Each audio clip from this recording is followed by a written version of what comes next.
जो कुछ घटनाक्रम चल रहे हैं, घटनाक्रम में जैसे आज जो हुआ है संसद में, वही गतिरोध के कुछ दृश्य हैं। अरुण जी और सुनील सर, मैं कुछ दृश्य आपको दिखाना चाहूंगा, दर्शकों को दिखाना चाहूंगा कि अब तो आज तो वही जो चल रहा है उसमें संसद मार्च कुछ ना कुछ नया कांग्रेस कर रही है। देखिए संसद मार्च के दृश्य हैं, संसद में परिसर में मार्च।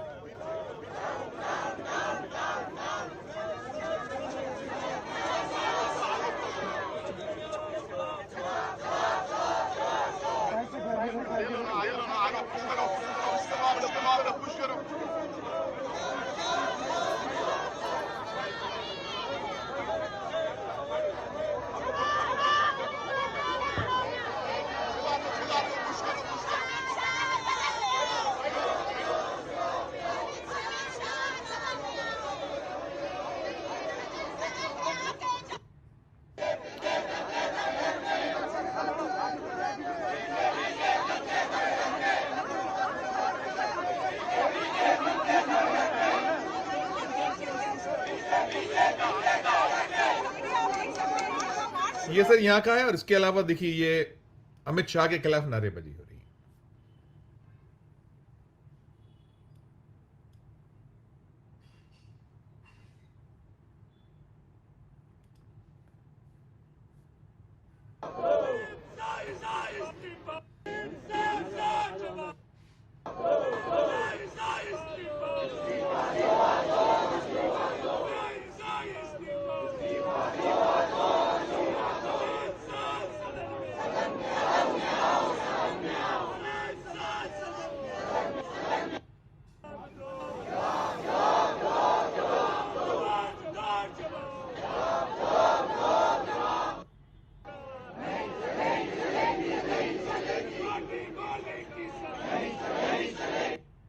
एक ये है, और जो मैं कल शाम का प्रोग्राम है वो भी दिखाना चाहूंगा दर्शकों को। ये भी है, राहुल गांधी ने जब वो जो प्रधानमंत्री से पूछा है कि आप कौन होते हैं।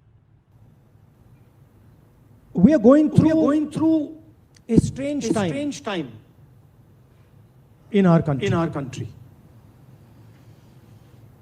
Students are on the street in severe pain. They don't have work. They are asking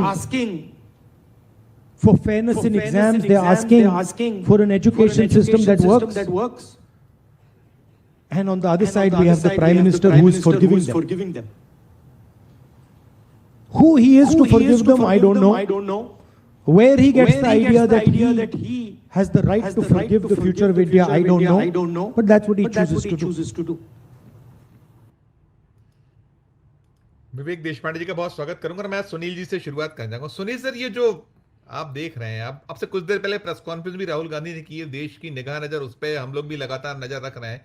उन्हें उन बच्चों को फिर प्रस्तुत किया है। आप ये तमाम जो कह लीजिए एक आडंबर, जो एक नौटंकी जैसा शब्द अच्छा ही लगता है, लेकिन ब्लेम तो यही है कि आप सब कुछ कर रहे हैं ना। आप संसद में आके कोई चीजों को बता रहे हैं, ना आप कोई वक्तव्य देने की हिम्मत कर पा रहे हैं। और बच्चों की स्थिति, और उन बच्चों को आपने सुना होगा, जैसे वो मुंबई की एक बच्ची थी, वो रिया अहिर, वो कह रही थी कि मेरे साथ में क्या क्या हो रहा है, मुझे कितना गंदा गंदा लिखा जा रहा है। अभी कुछ दिन पहले कहा था प्रधानमंत्री की मेरी माँ को गाली दी, मुझको गाली दी। अब ये जो गाली गलौज हो रहा है, इस पे कोई सरकार ध्यान देना नहीं चाह रही। और भी बच्चे आए, कितने सारे बच्चों ने अपनी अपनी व्यथा सुनाई। एक ने तो ये कहा कि मेरा नाम जो है वो मुस्कान है, और मुस्कान मुझे मुस्लिम समझकर ट्रोल किया जा रहा है, और क्या क्या कहा जा रहा है, देशद्रोही कहा जा रहा है, जबकि मैं सो एंड सो हूं। उन्हें अपनी जाति भी बताई।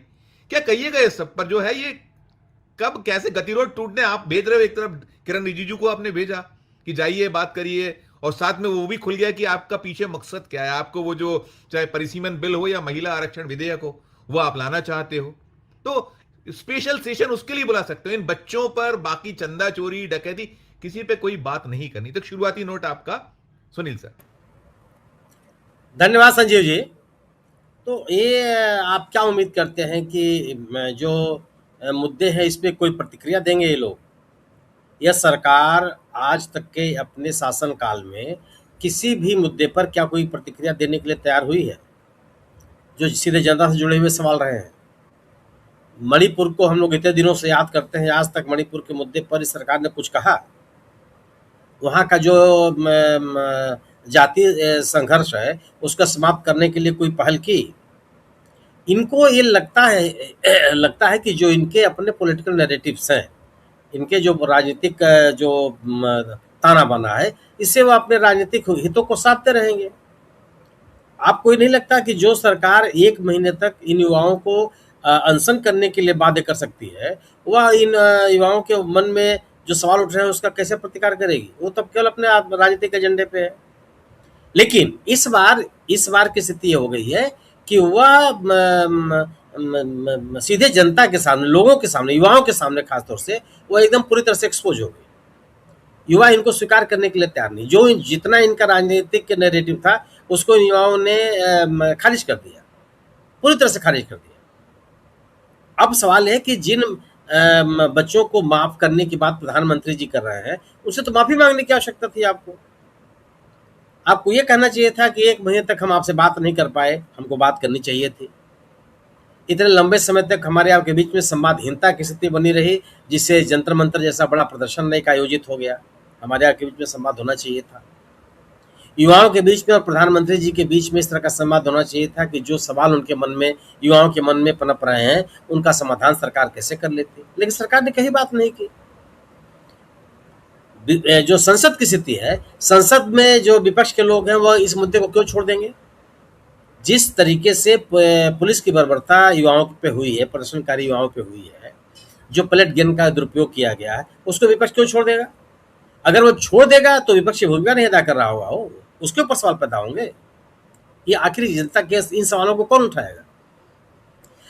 देश की राजधानी में युवाओं के ऊपर पैलेट गन का दुरुपयोग हो, जो पैलेट गन आतंकवादी गतिविधियों को शांत करने के लिए या उनके खिलाफ कार्रवाई करने के लिए उपयोग किया जाना चाहिए, वह शांतिपूर्ण प्रदर्शनकारियों पर आपने दुरुपयोग किया, तो क्यों छोड़ेगा वो? क्यों सरकार को छोड़ देंगे वो? और ये जो पहल करने की बात आप कर रहे हैं, किरण रिजिजू साहब जो बात कहते हैं संसद के भीतर, और वो जाकर के बात करेंगे तो सुनेगा कौन? अगर आप अमित शाह के ऊपर लगाए गए विपक्ष के नेता के आरोपों को लेकर के तरह तरह की बात करेंगे, विशेषाधिकार हनन प्रस्ताव लाने की बात करेंगे, तो उसके बाद आप कांग्रेस से और विपक्ष के नेता से बात करेंगे तो उसका समाधान निकल जाएगा। क्यों कांग्रेस आपकी बात को स्वीकार करेगी? सवाल इस बात का है। और ये सही है कि गतिरोध खत्म हो जाने से जो इनकी मंशा है वो परिसीमन बिल लाने की, उसमें थोड़ा विपक्ष असहयोग करेगा। अगर परिसीमन के बिल पर विपक्ष सहयोग करेगा तो उसके लिए आत्मघाती होगा वो। परिसीमन की जो परिकल्पना बीजेपी की है वो सामान्य परिकल्पना नहीं है, उसमें किसी के लिए कोई राजनीतिक स्पेस नहीं है। और परिसीमन के नाम पर क्या होने वाला है यह भारतीय जनता पार्टी दिखा चुकी है, कम से कम 2 राज्यों में, एक जम्मू कश्मीर, एक असम, सबके सामने है वो। सभी राजनीतिक दलों ने देखा है कि किस तरह से परिसीमन कराया गया हुआ। तो उस परिसीमन पर जो दक्षिण के राज्य है वह वहाँ के राजनीतिक दल क्यों खड़े होने लगेंगे? और वो भारतीय जनता पार्टी के नैरेटिव के साथ डीएमके क्यों खड़ी दिखाई पड़ेगी? कौन सी मजबूरी उसके साथ है? वैसे ही उसके आज के दौर में तमिलनाडु में उसके सामने बहुत बड़ी चुनौती है टीवीके की, तो वह बीजेपी के साथ खड़े होकर के अपने राजनीतिक समर्थन को क्यों समाप्त करना चाहेगी? एआईडीएमके का असर वो देख रही है सवाल। और परिसीमन के साथ कांग्रेस क्यों खड़ी हो जाएगी? बार बार नैरेटिव बनाया जाता है, बार बार ये कहा जाता है कि अब बस शरद पवार आने वाले हैं, शरद पवार आने वाले हैं, शरद पवार जाने वाले हैं। रोज एक कहानी सुनाई देती है, केवल इसीलिए कि एक देश में एक राजनीतिक माहौल बने कि जो उद्देश्य से भारतीय जनता पार्टी हासिल करना चाहती है परिसीमन के नाम पर, माने महिला आरक्षण के नाम पर परिसीमन का जो उसे पूरा करना चाहती है, उसका एक माहौल बना दिया जाए। अगर ये छात्रों युवाओं का आंदोलन न हुआ होता, जिससे पहली बार भारतीय जनता पार्टी बैकफुट पे गई है, क्योंकि सीधे सीधे जनता का आक्रोश सामने दिखाई पड़ रहा है और इस आक्रोश से निपटने में सरकार बुरी तरह से फेल रही है। अगर आप संसद का सामना करने की स्थिति में नहीं है, पूरा का पूरा मानसून सत्र कितना दिन बच गया है? हम और आप बात कर रहे हैं, आज है 13 अगस्त तक सेशन, 13 अगस्त तक है, जिसमें 2 दिन की छुट्टी है, सैटरडे संडे की। और ये 16, 17, 18 को स्पेशल सेशन की कहीं सुगबुगाहट है? तो सवाल स्पेशल सेशन आप बुलाएंगे तब ना, बुला सकते हैं, बिल्कुल से बुला सकते हैं, लेकिन जब यह हो कि जो परिसीमन का बिल है उसके लिए आवश्यक जो 2/3 बहुमत है जुटा लें, उसकी संभावना तो अभी नहीं दिखाई पड़ती। सुनील सर, हम बात कर रहे थे, देखिए कि इन इन आखिर चल क्या रहा है। ये लोग कुछ बड़ा पका रहे हैं, कुछ और वो चीजें आई हैं कि वो परिसीमन बिल का भी आया है और महिला आरक्षण विधेयक को लेकर भी आई है कि विशेष सत्र उसके लिए बुलाने की मंशा है। अब क्या होता है, राहुल गांधी से मुलाकात के बाद क्या स्थिति बनती है, वो तो बात की बात होगी। लेकिन आप जो नंबर गेम की बात कर रहे थे, देखिए मेरे पास कुछ है आंकड़े हैं नंबर गेम को लेकर। देखिए ये लोकसभा में ये दो तिहाई चाहिए, तो यहाँ 543 जो है उसमें 362 की जरूरत है एनडीए के पास में। अभी जो हुआ है, जो तोड़ा गया उन्होंने, टीएमसी के 20 तोड़े, वो जो यूबीटी के 6 तोड़े, तो मिला जुला के ये नंबर बन रहा है। कुछ और भी आगे पीछे अभी हुआ है कुछ, तो उसमें भी कुछ है, लेकिन कुल मिलाकर 50 के आसपास सांसदों की कमी है, एक है। और राज्यसभा में जो नंबर है, देखिए राज्यसभा का नंबर भी जो है राज्यसभा में ये है कि 163 चाहिए, और यहां भी बढ़ गया। ये पुराना मेरे पास रखा था चार्ट, उनके दिखाया जाए, कुछ अभी जो जीते हैं कुछ हुआ है, तो उसमें भी थोड़ा सा बढ़ोतरी हुई है। तो ये जो है सर, एक तो ये भी, और इसके अलावा अभी हम जो सुन रहे थे अभिजीत दीपके, तो अभिजीत दीपके ने एक बात कही, उसने भी, अब क्योंकि लगातार घटनाक्रम हो रहे हैं, अलग अलग बयान, अलग अलग चीजें आ रही हैं, तो दीपके ने कहा है कि भाई हम लोग कोई पॉलिटिकल पार्टी तो बनाने नहीं जा रहे हैं, बाकी आगे होगा। ये कहा जाता है प्रेशर ग्रुप के तौर पर हम काम करते रहेंगे, और ये जो जितने युवाओं से जुड़े मसले मामले हैं इन्हें करते रहेंगे। तो एक दीपके वाला, और दूसरा ये नंबर गेम, क्योंकि इसमें इन लोग बड़े माहिर हैं कि इसको एब्सेंट करा दो, उसको कर दो। ये बार बार वही हो रहा है कि डीएमके एनसीपी दोनों तैयार है, जो आपने पहले चरण में कहा था, और साथ में ये भी आ रहा है कि वो इस पे तैयार है कि जो मौजूदा नंबर है अभी जहां जहां 50% बढ़ाने का आप हमको भरोसा दिलाइए, इस तरह की चीज। तो हम इसको कैसे देख सकते हैं, ले सकते हैं? और ये जो अभिजीत दीपके वाला मसला है मामला, उसके अलावा सुप्रीम कोर्ट ने फटकार लगाई है, अब थोड़ा जागृत हुआ है सुप्रीम कोर्ट, जिसने पहले कॉकरोच कहा था। तो सब पर आपका नोट, मैं सभी से यही पूछूंगा, पहले आप।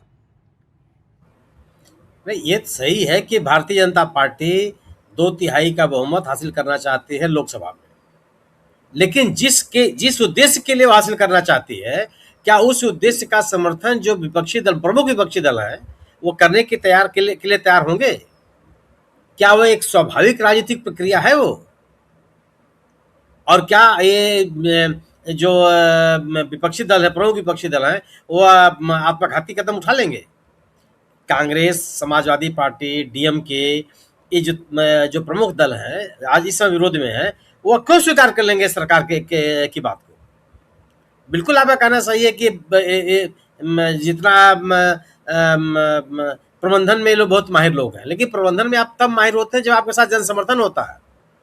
आज पूरे के पूरे देश में आपके खिलाफ माहौल बना हुआ है। आपकी स्थिति यह नहीं है कि आप संसद में खड़े होकर के संसद सदस्यों का सामना कर लें, उनके द्वारा उठाए जा रहे सवालों का जवाब दे लें। सिविल सोसाइटी जो सवाल पूछ रही है सरकार से, उसका जवाब आप दे लीजिए। आप याद कीजिए ना कि 20 जुलाई के पहले जो देश का राजनीतिक माहौल था और आज जो राजनीतिक माहौल है, उसमें कितना फर्क आ गया, कितनी बड़ी संख्या में, और केवल एक जगह नहीं, इस देश के लगभग हर राज्य में प्रदर्शन हुआ, और 1-2 दिन नहीं प्रदर्शन हुआ, कई दिनों तक होता रहा, और आज ये प्रदर्शन जारी है। ऐसे में जो राजनीतिक माहौल बन रहा है सरकार को लेकर के, कोई विपक्षी दल इनके साथ क्यों खड़ा होना चाहेगा? उसको तो आज फायदा है, ना आने वाले कल में कोई फायदा है। राहुल गांधी ने अपना एजेंडा साफ कर रखा है कि वो सरकार के खिलाफ हमलावर रहेंगे, और एक बड़ा प्रमुख मुद्दा भी है, उनको हमलावर रहना भी चाहिए। अगर जिस तरीके से पुलिस ने युवाओं को पीटा है, विभिन्न राज्यों में पीटा, उस पर सरकार को नहीं घेरेंगे तो किसी सवाल पूछेंगे भाई? कौन जवाब देगा इसका? तो ये चाहे जितने भी प्रयास कर लें, लेकिन जो सरकार के खिलाफ मुद्दे हैं, वो मुद्दे हैं, उनको विपक्ष नहीं छोड़ेगा। वो मुद्दे तो बने रहेंगे। रही बात कॉकरोच जनता पार्टी, देखिए संजीव जी, मैं निजी रूप से मैं यह मानता हूं कि जो आंदोलन युवाओं का चला, चाहे जंतर मंतर पर, चाहे देश के विभिन्न राज्यों में, वह उसका पूरा का पूरा श्रेय मैं कॉकरोच जनता पार्टी को नहीं देता। कॉकरोच जनता पार्टी का नाम है, कॉकरोच जनता पार्टी को की पहल भी मैं मान लेता हूं, लेकिन इस आंदोलन को एक वैचारिक आधार देने, विस्तार देने और लंबे समय तक आंदोलन चलाने के पीछे मैं विभिन्न संगठनों की भूमिका को मानता हूं, जिसमें वामपंथी दलों के जो संगठन है वो प्रमुख है। इनसे इनकार नहीं कर, उन संगठनों के नेता लगातार 23 दिन 24 दिन तक अनशन कर, लड़कियां अनशन की हैं। ऐसा कि जो राष्ट्रीय अध्यक्ष जेएनयू की छात्रा है नेहा बोरा, उसने अनशन किया, उसके साथ साथ कई लड़कों ने अनशन किया, एक लड़की और एक युवा अस्पताल में भी भर्ती हैं।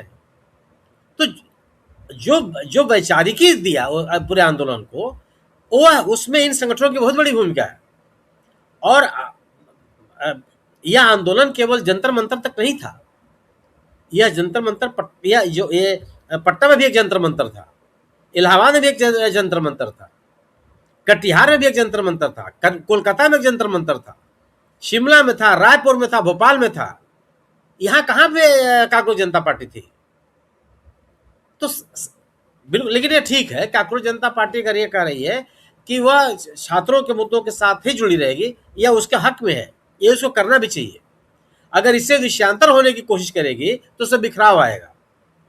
वह जो अन्य मुद्दे हैं और राजनीतिक दलों के मुद्दे हैं, सिविल सोसाइटी का मुद्दा है, अन्य संगठनों के मुद्दे हैं, वो सब बोलते रहेंगे वो। अगर आज कांग्रेस जनता पार्टी चंदा चढ़ावे के ऊपर बोलने लगेगी तो फिर उसका रिलेवेंस खत्म हो जाएगा, यह उसका विषय नहीं है। उससे जुड़ने वाले जो भी छात्र हैं वह देश की बदहाल होती शिक्षा व्यवस्था को लेकर के जो चिंतित हैं वो उनके साथ खड़े हैं। जो परीक्षा की दुर्व्यवस्था है उसको लेकर के वो कांग्रेस जनता पार्टी के साथ खड़े हैं। प्रश्न पत्रों की शुचिता को बनाए रखने के लिए जो छात्रों का आग्रह है उसके लिए वो खड़े हैं। कांग्रेस जनता पार्टी के साथ एक समर्थन दिखाई पड़ रहा है।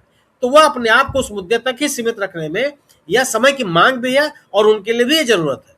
इससे इधर जाने पर नुकसान होगा।